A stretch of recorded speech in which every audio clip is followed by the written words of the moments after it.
Welcome to Wine Soundtrack USA. Listen to the passion with which producers narrate their winery and their world in 30 answers. Discover their stories, personalities, and passions.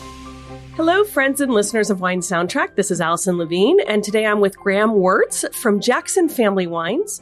Graham, welcome, and tell us about, Jackson Family Wines we've heard of, but tell us about the wines you're working with. I do a bunch of different things for Jackson Family Wines. My primary job is vineyard operations, but I'm a trained winemaker, and I'm working on a project in South Africa as well. You know, working on this Capensis project, which is really the reason why I'm here today, is because you're making this what I feel is quite a statement Chardonnay coming out of the Western Cape. And I also still work with some of the older vineyards in California for the legacy programs. So that's how I spend my time. You know, it's separated between two different countries, and I load the family up and ship them across every now and then. Spend about 3 to 4 months a year in South Africa, and the rest of the time in California. So obviously, yes, you're making wine in California, but let's talk a little bit about the South African wines. Tell us where you're located, the story behind it, what you're producing, how much you're producing. Yeah. So the South African project, it's really young. You know, we bottled our first wine in 2013, and we went down there in 2012 to go find places to make some great Chardonnay. Barbara sent me down there to go and really explore the place, and you know, we invested in time sourcing vineyards and fermenting those and getting those all right. And now in 2014, you know, 2 years down the line, we actually bought a property in the Stellenbosch area. So the home base, if you will, is this magnificent property in Stellenbosch on the Hellswater, and it's in the little corner called Banhoek, which actually means scary corner. And it's a beautiful little site. And we've finally just put a winery together now in 2019. We finally built a winery I don't believe in building wineries on vineyards, because vineyards it's like sacred land. You don't really want to. So we found a more industrial site to put a winery up, and it's just a shed with a whole bunch of paneling, and we can put all sorts of different barrels in there and different temperatures, and we can ferment it all sorts of different ways. So we split down there, but the main home base is Stellenbosch. How many acres do you have at your vineyard? Well, all work in hectares. In South Africa, we work in hectares. In California, we work in acres. But we've got about 12 hectares planted. The property itself is about 49 hectares. You can use the conversion rate if you want. It just works for me knowing exactly what it looks like down there. That's our goal. The portion that's not planted, we've spent a tremendous amount of effort and time rejuvenating those sites, taking out all the alien plantations, and getting it back to its original state. And so at some point, the entire property will be planted? Hell no. No, it's too steep. No, what we've planted is what we can plant. Some of the map guys have come through and said, okay, well, we can plant these sections up high and we can do this, but I can't get a goddamn tractor there. I can plant it because it's not as steep there, but I'm never going to get a tractor up there. You know, the tractor will roll before I even get it there. So, and I've got no intention of doing that, you know, so that we've got enough for what we need, and I don't think there's never our intention to grow much beyond what we're doing, where we are. We'll grow into what we own. And the varieties that you have planted there? Only Chardonnay, 100% Chardonnay. That's our focus down there, that's our goal. It's the peg I've stomped in the ground there because I believe in the site. I don't believe in this sort of fruit salad approach of planting a whole bunch of different varietals on a piece of ground. I believe in the quality that we're pulling from that site, so that's going to be the focus. If we want to play with other varietals down there, we'll go find a piece of ground to do it in, something that I believe in, and a site that resonates with me, rather than trying to be everyone gets what they want out of one piece of ground, which sooner or later somebody's going to be mediocre. That's my stand in life. Let's rather focus in on the site. And with the Chardonnay, what's your total case production? At the moment, we're doing between 700 and 1,000 cases per year, depending on the vintage. You know, if it really works out a spectacular vintage like 15, we'll do closer to 1,000 cases. Where in other vintages where like 16 and whatnot, we've pulled back a bit. But we also, you know, I've been pretty. It's not really just I can do 5,000 cases if I want to, but from a quality point of view, the integrity of what I do, I pull that right back and just select the best barrels that I really want to work with, and get the ratios correct for that moment and that time. Well, I just got to taste that Chardonnay, so I would say you're doing the right thing. Has beautiful acidity, great mouthfeel, just a great wine. Yeah, no, I don't toot my own horn. I'm not gonna say it, but no, that's what I'm here for. Exactly, but South Africa has really got an opportunity. I think from a global perspective, to make phenomenal wines. You know, white wines, red wines, you name it. There's an opportunity there if you pick your sites out correctly and do your combination of your rootstock and your varietal selection and your clonal selection for that variety. if you do that correctly, you're going to make wines which are absolutely sublime and blow you away. Fortunately for me, we've approached the things from the Chardonnay perspective, because that's a varietal I relate to the most, and I really enjoy working with that variety. I'm not wealthy enough to drink the really expensive ones, but standing where we're standing, I might just start cracking a couple of bottles. But it's a really interesting varietal to put in a place where people think it shouldn't really exist. But the vineyard sites in South Africa really lend itself to the diversity of sites. We can pick out these amazing little spots all over the place. So that's what's exciting for me. And I like working with a varietal. I think it's a very transparent varietal. It really shows a sense of place. Rather than something like Sauvignon Blanc, I'm not going to knock Sauvignon Blanc. We've done enough of that this week. But the thing about Sauvignon Blanc is it really shows a varietal character and not so much a sense of space and place. I prefer something like Chardonnay, maybe Chenin as well, in certain areas when it really shows this transparency of place, which is exciting. So what is your first memory relevant to wine? Wow, that's a question. I actually got asked that question in New York. And just the first memory is the real memory. And if I think back, we always used to have these huge Christmases. And we don't do have them that much anymore. My grandparents, they lived far away from everyone. We all used to congregate on this Karoo farm and have these huge Christmases, and all the grown-ups would sit in one table and the kids were on another table. There's a Christmas table. You got these goofy little crowns, like paper crowns on your head. You got Christmas crackers. I don't know if you guys know what Christmas crackers are. It's a very English tradition, the crackers and breaking crackers. But we always allowed, my dad is a big collector. Funny enough, his number one wine for collection was the Kanonkop, which we tasted today. And he'd always give us a small little glass, like a little sherry glass type thing. I didn't want a liqueur glass, but halfway with a bit of water in there. And even from a very young age, we were introduced to wine from that stage. And then I suppose the next time was when we drank my father out of house and home and his entire collection. When my brother and I were probably about 17, I was around 17, my brother's 6 years older than me. And when they went away for vacation, like little weekends away, my brother and I would rip it loose there. And my dad always used to come home and was like, what the hell happened to my wine? And he had an amazing selection of wines, and we just drank it. But I think he got a kick out of it because it was all my brothers and this guy. Like he studied viticulture as well. He's gone in a different direction, but he's a big fan of the whole wine scene. But my father always he got a big kick out of it because we were really into what he loved as well. So that's the real thing. And we essentially farmers. My brother's a farmer. He farms buffalo and rhino now, so he doesn't farm the rhino. He's on a rhino sanctuary, but to pay for the rhino, they got to farm buffalo. So they breed these beautiful buffalo herds, and that's what they do. A bit of game capture and sell it on to keep the rhino safe. And they got about 34 rhino on their property now. Wow! So very different than wine. Very different from wine, but he's I think a really, really, really helpful guy when it comes down to the wine shop close by to where he lives. He tends to keep them quite well funded. Let me tell you, he buys a lot of wine there. So you have your memories of the first wines you ever drank, but just curious if you remember the first memorable wine, like wine. I spoke about it down here as the 1987 Delay Chardonnay that Mike Dobrovich showed me. Mike Dobrovich is a huge influence on my career. He's probably the most influential person in my career. Everyone that used to listen to you speaking to down, he had an influence on all of us. Adi, Ibn, I remember meeting Ibn. I was at college with him, but spending more time with Ibn than even at college because he's a little bit ahead of us. At Mike's house, tasting wines and talking about findings and doing things and doing how to work with phenolics. And so that was that 87 Delay Chardonnay, which was sublime. It was something that it was a shape-shifting wine, and it changed the world in my mind. So that's the real first major memory. And then now we, obviously, you go into the Burgundies and all the rest. It's all takes you down the road. Absolutely. So, you have a special, unique situation because you were born and raised in South Africa. You're making wine there. You also live in California where you make wine. I'm curious, with all your travels around the world and where you're living, who do you think makes the best in terms of quality? Wow, I don't believe in best or worst.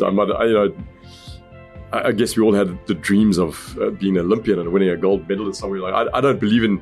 I think what excites me about both places, and the reason why I spread my time between both countries, is there's sublime vineyard sites wherever you go. Even remotely interested in mediocrity anymore. I've got to that point in time in my life where mediocrity doesn't. I'm not going to drink a glass of wine just for the sake of drinking a glass of wine. My wife's a winemaker as well, and she's pretty persnickety as well. She's more persnickety than I am. So we'll go search these things out. So no, I don't think there's one place better than the other. I think they're so diverse and different, but they also allow you to make some phenomenal wines. And California is, I think California is going to go through a very similar revolution that South Africa went through in the last couple of years, where people are going to become way more focused on their vineyard sites. Their picking dates are going to be pulled back slightly, and the integrity of the wine. I think a lot of guys are starting to focus that way already, and really dial in the integrity of the vineyard site, rather than just this opulence. Because California is a hell of a beautiful place to grow grapes. It's good. It's God's country when it comes to agriculture. You can grow anything relatively well anywhere, but to get that real nuance and that, you really have to work quite hard. As a wine drinker, who do you think gets to drink the best in terms of quality? Is there a country where we have the best access, or a region that you think has the best access? US and the UK, man. Everything and anything that's available is in those two countries, because obviously imports are a big business in the US right now. So a lot of people are bringing wine across here. It's a great wine culture. It's a relatively young wine culture. So people are open to experimentation. We can get wines here at any price point that is exciting. So to me, it's San Francisco's got its quirks, LA's got its quirks, New York's got its quirks, and what they kind of gravitate towards. But everywhere you go, there's a great wine culture. And then obviously the UK, where I cut my teeth in the international trade in the UK market, and they've got obviously the big supermarket trade. They don't make, well, now they're making their own little bit of wine, but typically they've made very little wine. But that fine wine trade in out of London is something to behold. The wine, the quality of the wine, the appreciation of wine. I think there's no regionality there. Everyone's open to different things. So between those two countries, my eyes were open up it was funny. Audie didn't tell his story about his puppy dog story today, but we're all puppies with the eyes closed, and suddenly something opens your eyes. And that's definitely one of them. But that's, you told a great story about the puppies opening their eyes. And that's one of those things I can say when you're your little puppy floating around there and you open up your eyes and you get caught with the MW and with the MSs, you really end up with some fantastic wines on the table. So when you don't get to hang out with an MW or an MS opening great wines, what kind of wines would we find in your cellar? Anything and everything. I really don't decide what I'm going to drink and not drink, as long as it's got integrity and a sense of place. I make a point of going down to, we've got a pretty good local store. They bring a boatload of imports, and obviously as an organization, JFW, we do a lot of comparative tastings. So there's no single thing. But if I had a choice to stock my wine cellar, you get people are going to laugh at me right now, but it's going to be fine white Burgundy. I'll search that out as much as I possibly can. And then but then something that is also, because of the moments in time, great aged claret, the great Bordeaux. It's not the new riper style Bordeaux, but the great old clarets. They were and are going to be sublime. They're slightly more. I'd hate to say what the critics have had an influence in Bordeaux. I think people are going to pull it back in a degree sooner or later. But right now, the great aged Bordeaux. Man, it's something special. I spent a day with Paul Pontellier, unfortunately, 2 years before he passed away, at Margaux, and he was showing me the drinkability of Margaux. And I think that's something that we don't talk about, because my day job is also making Cabernets. I also work with a lot of big Cabernets, but to get back into the drinkability of fine wine, and that's the part that intrigues me mostly, is that drinkability side of things. Wine's got to be. It's a joy to drink these damn things, rather than trying to be so austere and out there. Let's bring the drinkability back. And that's something I'll never forget, spending that day with Paul Pontellier explaining the drinkability of great Bordeaux. So that's, if you on a desert island, you'll have a whole lot of white Burgundy there and a couple of cases of claret. Do you think there's a such thing as a perfect variety? Oof, no, there's perfect sites, and you've got to match the variety to the place. If you had a perfect variety, that's all we've got to drink. We've got such a diversity of landscapes globally. There's no such thing as a perfect variety. There are a couple of varieties that aren't so great. We can talk about them. We spoke about them a couple of times this week about what would be the thing you'd put on a barbecue and to burn it up. And there are a couple of varieties like that. But most of the time, it's something that grows that tastes bad is probably grown in the wrong place. And that's something that every single variety has its merits. I'm not talking about even Chasselas. I don't know if you've been to Switzerland and tasted Chasselas. Chasselas made coming from a really good spot. It's a table grape. That can make a bloody sublime wine. So everywhere that you go, there's great varieties, and there's so many. If you look at Janssens' book, it's about thicker. So there's no single one. So you mentioned before critics a little bit. What's your opinion on critics and scores? I love critics. They are the fantastic people.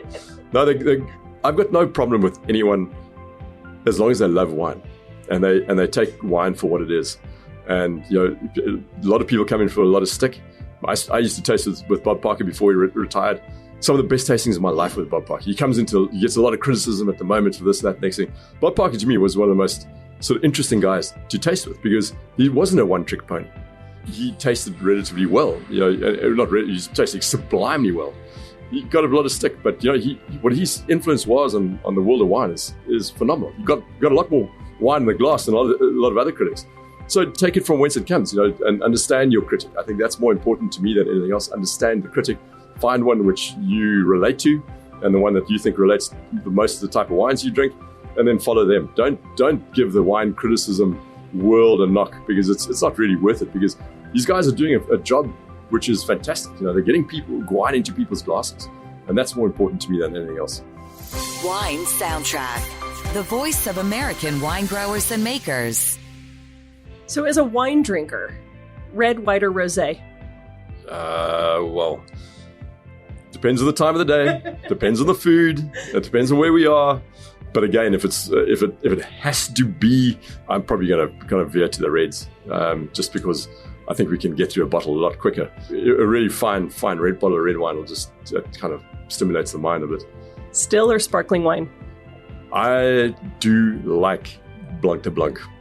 Let me tell you, Blanc de Blanc is from some of the classic sites. Blanc de Blanc is one of the most ethereal expressions of Chardonnay you'll ever get in your life. Like I said, it's my first love. It's my first child. It's a little Chardonnay thing. And, Blanc de Blanc is fantastic. You're done well and aged well. Juice, it ages perfectly. So, yeah, that'll be something that I'll hold very clear and dear to me. So when it comes to drinking wines and pairing with food, do you have a particular approach that you take? Do you think that there are the rules that you have to follow, or how do you approach it? No, I don't have any like solid rules. When I drink wine, I eat food as long as there's plenty of both. I'm happy. As long as there's plenty of both. I'd like to believe we know how to. When you get a high-end wine professional pairing your food at a fine restaurant where a chef and the wine professional that's there, the somm or whatever you want to call them, that's putting it together that is a special experience. And I'll never claim to be able to do that. I don't think I'm very good at that. But when I do drink wine, it's got to be there's got to be lots of it. There's going to be a lot of food as well. Can't be little minor portions. Fair enough. So for somebody who has not had the opportunity to taste your beautiful Chardonnay from South Africa, what do you think they're missing out on? I think they're missing out on an experience. I think that not only is it a Chardonnay out of South Africa, it's an expression of South Africa. And I think to me, it's all I'm trying to do is do justice to the people that farm those lands and have farmed those lands for generations. The people that do the pruning, the people that do the suckering, the people and the pioneer spirit that was down there. I think what you want to do is try South African Chardonnay or my Chardonnay, whichever you try, but try South African wines because try the right ones, the correct ones, and then you're going to get an experience of people who are really determined and wines that are very unique in their own right. And I think that's if you try my wine, you're gonna find something that's a bit more classically styled because that's just where my sensibilities lie. You try friends of mine that we're presenting today; those wines are very individual to their place and to themselves. They represent who they are, but more importantly, they represent the spirit of the country. And I think if you miss that opportunity, you're not doing yourself any justice.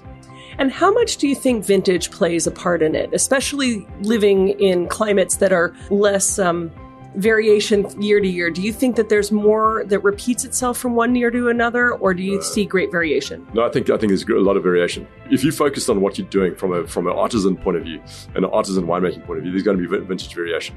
There's no doubt. The time where we don't get variation is where you let things ripen up until if you get Cabernet or Chardonnay or whatever ripening in Australia to 28, 30 bricks, you get it ripening in South Africa to that level, you get it ripening in California, you name it, wherever you go, the wines just become dumb, they become global. And fair enough, they're appealing initially, but vintage variation plays a part when you focused and you dialed in and you want to express your site as well as possible. There's definitely vintage variation regardless of where you are. So as a viticulturalist, do you have any rituals for harvest? Any signs or omens that you look for that will predict what's going to be happening? I just watch the weather like a hawk. I watch the weather, and everybody says, oh, it's the weather during harvest. It's not the weather during harvest. It's the weather during flowering. It's the weather during veraison. It's the weather that puts you on a different way of your understanding the stress factors. Working in the areas that I work, I'm really concerned about the major stress factors. I don't want my vines to be too stressed. It's fine in Europe because you've got more water coming down for now. Let's say for now, because when climate change starts to change things, it's going to be a different story there. But in the areas where I work, it's a lot to do with the stress factors. I don't want my vines to go into this deep stress that I can't get them back. I don't want them to be growing through the roof. But watching every single aspect and being very dialed in from the word go. Dialed into the budding, dialed into how you sucker, and dialed into your flowering process. All of that. Really, every stage of the way being completely sort of dialed into what's happening. And to be dialed in, do you speak to your vines? Do you speak to the wine when it's in barrel? And if so, what do you say to it? No, I don't. A little bit too matter of fact for that. I don't. The esoteric things, I do get involved with the esoteric side of wine in a way, but that's very private to me. It's very private how I translate something into my world. I don't go talk to your vines or play the music or anything like that. I think it's too special a place just to go and kind of put a man concept onto these things. You just go and there's spaces that resonate with you, and that's the most esoteric as I get. So when you were little, what did you want to be when you grew up? Hi, man. I wanted to be a farmer. First and foremost, I wanted to be a farmer. I come from farming background. Like I said, my brother's in farming. I'm in farming. My grandfather was a sheep farmer. And that's really where it came from. The fact that I'm not particularly good on animal husbandry, as they call it, probably meant that I had to go in this direction. And that's the reason why, because milking cows at 3 o'clock in the morning just wasn't resonating with me. And looking after these things, because I look at these doughy eyes and you're like, oh God, what am I going to do these things? Where vine resonates with you, but these little beasts that kind of run around, no, it wasn't exactly perfect. So you could probably maybe look after chicken. I don't know, but that's about it. And when you're not working, how do you spend your free time? I spend as much time as I possibly can with my family, my wife, my kid. My second one's on the way, but then I've also got this terrible, terrible addiction to a bicycle. It's a horrible thing, a mountain bike or a road bike, you name it. And that's where I spend. My credit card is maxed out from the family time point of view, because I spend way too much time on the bike. But it's my happy place, away from the push and pull of life. It's a nice place. It's very, very sort of, if you don't focus on that thing, you fall off. So, and that's the beauty about a mountain bike. You can do a 2-hour mountain bike ride, and it feels like you've been away for a week. So that's the most important thing. And so when you're trying to get a little more credit on that credit card with the family, and you plan a romantic evening with your wife, who's also a winemaker, as you said, Yep. What are the wines you're going to be pulling out? Oh gosh. Like I said, anything, man. Anything that's there. And you got to, we live in Healdsburg, so there's not a particularly deep list anywhere there. So we tend to, I get into trouble because I haven't had a romantic night for a long time. I get into a lot of trouble for that. But you're going to have to start planning. But then we'll go and search something out. I'll go and find something that's in the cellar, and we'll just, or we'll just go through a bunch of them. But every now and then I go find something interesting, and my wife's into Pinots, and we'll try and find some decent Burgundy and see what it looks like. Yeah. What is the best piece of advice you ever received? Yeah, that came from a guy like you said, Mike Dobberich he said, always be observant. I think that's the most important piece of advice that I've ever heard from anyone, because you've got to be observant in your vineyard, you've got to be observant in your winery, you've got to be observant in every, like the environment around you and the people that are around you. You just got to be observant and receptive as well to what the world's telling you. So that's probably the most sublime. Knocked me over the head one day. I said, you weren't observing this, and you've got to be observant. You've got to understand what's coming down the line, and anticipate. You can only anticipate something if you're observing what's happening in the present. And that's probably the most important sort of information he ever gave me, is like, observe your space. And that's important, especially from a winemaking point of view and a vineyard point of view. You've got to anticipate, you've got to see what's going on. And if you could offer advice to our listeners, what piece of advice would you like to share? Oh gosh, no, I'm not helpful for people from it. Just drink more and be more. If your listeners or anyone's taking their time to listen to this, be experimental. Go and find out different places. Don't be so stuck in a rut. Go and try different wines from different places, and there's going to be some howlers there as well that you're going to go, whoa, God, I'll never drink that again. But you'll find little spaces and places which are exciting. So go and explore. Don't just get caught up with the classics. Go and explore different things, different places, varietals, everything. That's the most important thing I can say for this group. And if you look back at your work, what would you say your proudest achievement to date is? Ooh, my proudest achievement. In work. Because obviously family is a priority. Look, I think this Capensis project I'm working on right now, because it is so close to my heart. It's a young project. It's something that, working at Stone Street when I started there with Jess was a very proud moment for me, because coming from South Africa, I was like the only South African winemaker in the whole of California at that time. There were a couple of other guys that come through. There were some assistant winemakers, but now I got poached from there. I was very proud at that time. But then going back and working on this Capensis project and getting the response of people is really, I'm very proud of that. I'm very proud because I'm super proud of the country. There's things there that you can never imagine happen to people and things, and some stuff that we're not proud of. But what I'm more proud of than anything else is the fact that that's a country that's never going to disappear. It's not going to be just a failed state. Things are going to go there, but they will always figure it out. And I'm proud to be standing behind South African wines. I really am. It sounds crazy, but being a dual citizen that I am, there's a tremendous amount of pride in what we can do down there, and showing the rest of the world. It's a little dark spot at the bottom of Africa, but it's not really. There's a lot of light down there. Well, that's fantastic. So complete the sentence for me. A table without wine is like? No, it's just a waste of time. It's not like anything. It's a waste of time. A table without wine, forget about it. It's a waste of time. Okay, so if a famous person from any walk of life is sitting at a table and paparazzi come and shoot them eating dinner, and in the back of that photo is a bottle of your wine sitting on the table, who would you want that person to be? Ooh. Try to ask the question in a long-winded way to give you time to think about this. That's a tough call, eh? It was someone... look, a guy that opened my eyes, we're talking about, go back to Artie's reference of the puppy dogs, the person that opened my eyes to a different way of life. And I would have always liked to have shared a glass with someone like Nelson Mandela. I think if you look at a moment in time that I would have loved to have shared a glass with. I don't know if you drank wine or not. I don't think at Robben Island you probably didn't get a hell of a lot of wine down there. But if there's somebody that I would have loved to have been able to meet and shared a glass with or a glass of water with, I think that would have been Nelson Mandela, because anyone who's got that amount of patience and that amount of humility was just amazing. So, as a winemaker, what's one area in the world you'd still like to explore? Or what's at the top of the list? It's going to sound weird, but I want to go taste it. I want to go down to Central Otago. I want to go see what they're doing. I've done Europe many times, the vast majority of Europe. It always excites me to go to Europe and all the rest, but if the one place I haven't gone to is Central Otago, and I want to go down there because I think some of the more interesting Pinots have been made down there right now. So that's kind of where my immediate trip would go. I'd buy a ticket down there, which might happen soon, very soon. So go and see what they're doing with Pinot down there. So if you were being sent off to a desert island or deserted island, yeah. I want to be clear because it doesn't have to be hot, it's your island. Yeah. What are 3 wines you would take with you?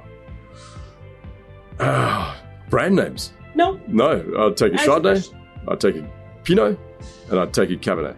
From anywhere? From anywhere. No, not from anywhere. One from Bordeaux, one from Burgundy, and probably one from South Africa. I'll take my South African Chardonnay with me. How about that? Yeah, no, I think definitely you take the classics. I lean towards the classics. My mate Evan, he'll tell you all sorts of fancy varietals, but I lean towards the classics, and I want to, because I think the most amazing sense of place you can get from those different varietals. So you get a sense of place, but sometimes also it conjures up a feeling. Yeah. And music goes along with that. So just that, a style of music or a musician of particular for those 3 wines. So for your South African, how about your Chardonnay? I'm not sure. I don't know. I can't tell you this because it's a variety. I don't stick with one thing. I've got a whole bunch of different things that what I do like is a Sonos thing.